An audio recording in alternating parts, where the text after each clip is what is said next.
James, good afternoon, and thank you for joining us. Another, I think it's fair to say, reasonable month in markets. However, I thought we'd actually start with a very topical issue, which is the oil price. So what did we see in November? Well, plenty, to sort of put it bluntly. The oil price fell pretty precipitously across the month, but particularly in the final week, as we saw OPEC, the sort of oil production cartel, if you like, come out and say they're not going to restrict production at this juncture, and we saw a sort of second leg down in the price of oil towards the end of the month. And just to give us some context, oil's down about 40% from its mid-year high this year, and at about $70 a barrel, it's sort of half the level it was in 2008 when it peaked, and it's substantially below the sorts of levels that we've seen it peaking out over the last few years, which is around about $110 a barrel. So it's a substantially lower level than we've seen in recent years. Clearly. Looking then maybe at, say, demand and supply. Starting with the demand side, what are you seeing there? Well, I mean, this is the interesting debate that there's a lot of people on the Wall Street and in the city are having at the moment over what is really causing this decline in the price of oil. Clearly, there's some sort of supply and demand imbalance. If we look at the demand side, as you're saying first, global growth is a little bit on the weak side. We've got some areas of questionable growth as well. Japan being one. We'll come on to Japan's sales tax increase in a minute and what's happened there. Europe as well is on the verge of a recession, quite frankly, looking around there. And then China, we're also seeing some pretty insipid growth numbers out of China. So while the likes of the US and arguably the UK are sticking to the script in terms of trying to finally grow your way out of this relatively meagre recovery following the financial crisis, we've got other areas where demand is still relatively weak. Absolutely. On the supply side, obviously we've got this purported revolution in energy in the US, which is going to be meaningful. What also happened with OPEC during the month? Well, supply side, the US is already meaningful. It's at multi-decade high levels of production, oil and energy out of the US, and so they are a meaningful player again in terms of oil production globally. OPEC still remain the dominant factor, of course, in terms of oil production, and there is a question mark over why OPEC would keep production at the level it is, because clearly if you reduce production you're likely to put prices up, which would seem a good ploy for OPEC to do. One suggestion is that by keeping prices low, OPEC are trying to sort of strangle any producers that have a high marginal cost of production, which will work in the long term, but I suspect in the short term that's not going to be effective, so OPEC's going to have to stomach this for a long time if that's what their motivation is.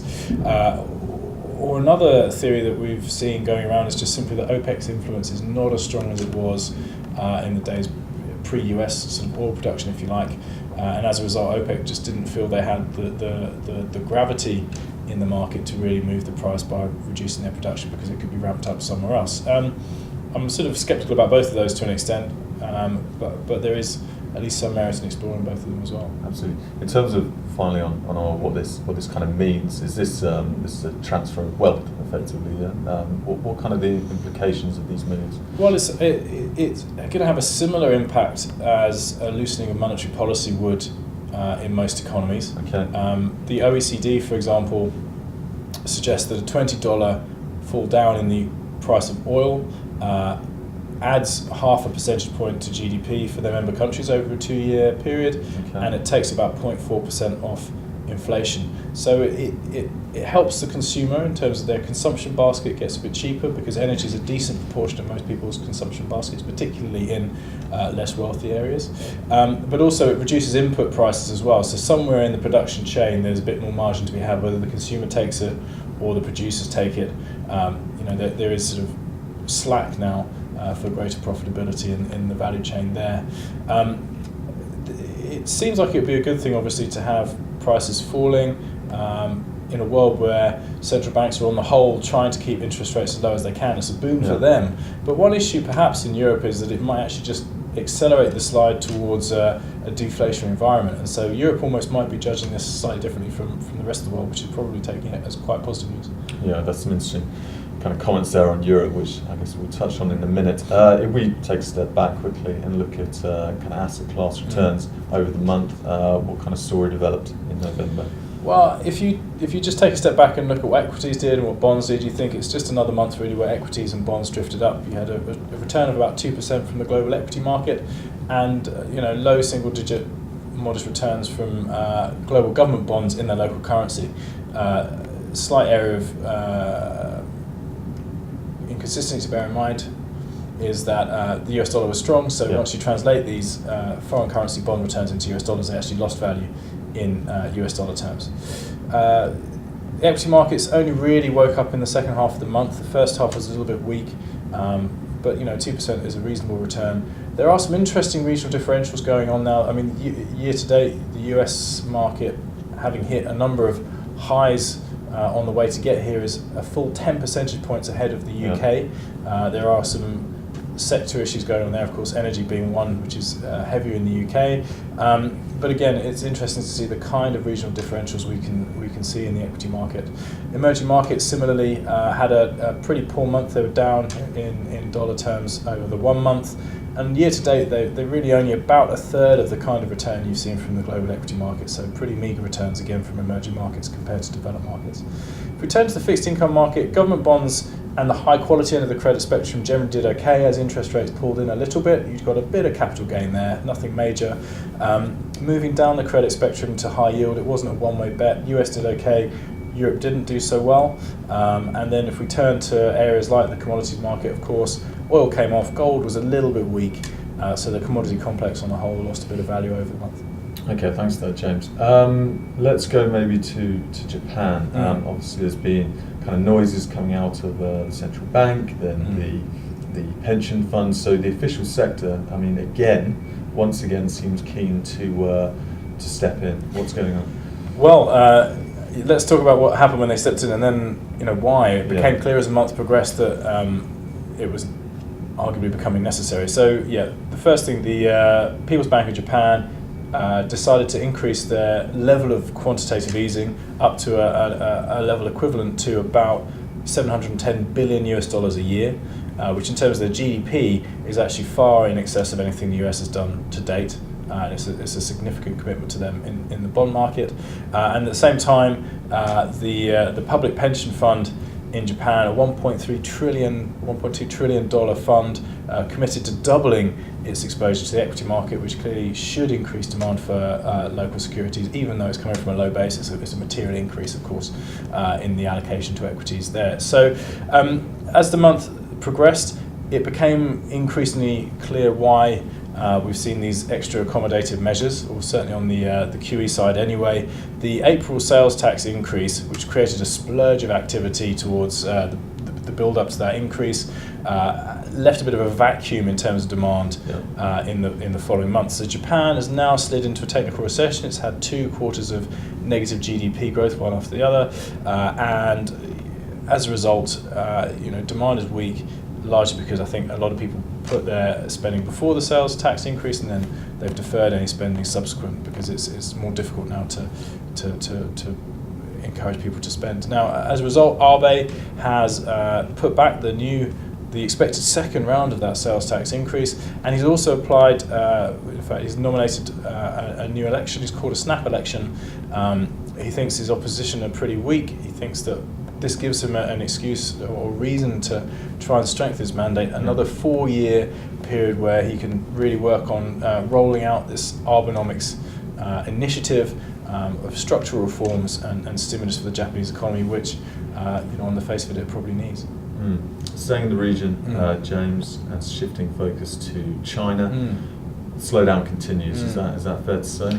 Yeah, yes. There's a slightly sort of nuanced picture there. I mean, certainly on the consumption side, we had an interesting day on the 11th of November, Singles Day, and we saw the biggest day of web activity, and I think it's fair to say Alibaba generated revenues of something like $9 billion in China alone on that particular day. I mean, that's an immense statistic. But nevertheless, activity generally in China a little bit weak over the month. Context there is the APEC conference, which took place early in the month. There was a lot of industrial shutdowns in Beijing and the surrounding provinces to reduce the amount of pollution and improve the quality of the air for that conference. And that, along with already a sort of weak economy, sort of exacerbated the relatively weak GDP number out of China over that period. The response has been, I think, with the government with half an eye on its 7.5% growth target for the year, to cut interest rates by 25 basis points, and word on the street is that that's likely to be the first in a series of stimulation measures to try and get the economy picking up a little bit again. So a mixed picture from Japan. Clearly there is still some pent-up consumption in the market, but the government is feeling it necessary to stimulate the economy to get towards that 7.5% growth target. Absolutely. A cut to interest rates, as you say, in China, the kind of standard toolkit that a central banker like Mario Draghi in Europe must be somewhat jealous that he no longer has at his disposal. Shifting therefore to Europe and possibly a comment on inflation. Well, I mean, Europe's in an interesting position. I mean, if we take a step back, here we are 6 years following the financial crisis. The Eurozone economy is actually smaller than it was 6 years ago. We've had arguably not accommodative enough monetary policy and too tight a fiscal policy. And it only seems now that the political side of things, and we'll come on to that in a second, really are awakening to this and doing what's necessary. Looking at Mario Draghi, the man who has actually made as many steps as it seems possible to paper over the cracks in the European project while the political side gets its act together. He's clearly going to be focusing now on inflationary data. And I mentioned earlier that the fall in the oil price, a shock which is generally going to be perceived as a positive loosening measure for the majority of economies globally.